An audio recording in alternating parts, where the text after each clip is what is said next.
Frozen foods किंवा premixes किंवा preserve foods किंवा कॅन्ड फूड्स हे सगळं तुमच्या खाण्यात येत आहे का? तर ह्या सगळ्यांमध्ये प्रिझर्वेटिव्स घातले जातात. आपण ह्या गोष्टी ताजं खाणं एक्सपेक्टेड आहे. जसं फ्रोझन काही भाज्या असं कॉमनली मिळणारं आहे की मटार, की फ्रोझन मटार आपल्याला बऱ्याचदा मिळतो आणि तो आपल्या घरातही आणून ठेवलेला असतो, सो दॅट आपल्याला वर्षभर ती गोष्ट वापरता येते. पण एखादी गोष्ट जेव्हा आपण स्टोअर करतोय फॉर अ लॉंग टर्म, तेव्हा त्याच्यामध्ये डेफिनेटली खूप सारे प्रिझर्वेटिव्स घातले जातात.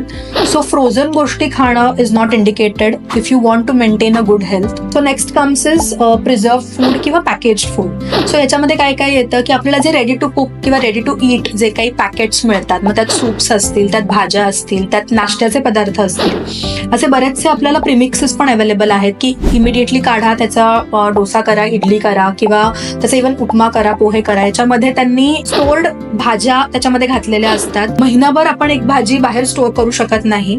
सिमिलरली त्या गोष्टीला जर आपल्याला इतका काळपर्यंत स्टोअर करायचं तर त्याच्यामध्ये प्रचंड प्रमाणात प्रिझर्वेटिव्स घातलेले असतात आणि ह्या गोष्टी डेफिनेटली आपल्या बॉडीला हानिकारक असतात. सराउंडिंग्समध्ये जे काही आपल्याला हॉर्मोनल व्याधी दिसत आहेत किंवा जे काही डिप्रेशनच्या केसेस आहेत किंवा जे काही आपल्याला शारीरिक व्याधी खूप कमी वयांपासून दिसत आहेत, या सगळ्याची मुख्य कारण आपला हा आहार आहे. खूप लोकांना सवय असते की जेवणानंतर कोल्ड्रिंक्स किंवा ज्यूसेस जे स्टोर्ड असतात असे घेण्याची सवय असते, पण आपल्याला वाटतं की आपण फ्रूट ज्यूस घेतो आहोत, सो त्यात काय प्रॉब्लेम आहे.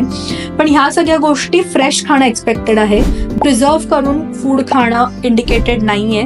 तशी जर तुमची सवय असेल तर ती आत्ताच बंद करा.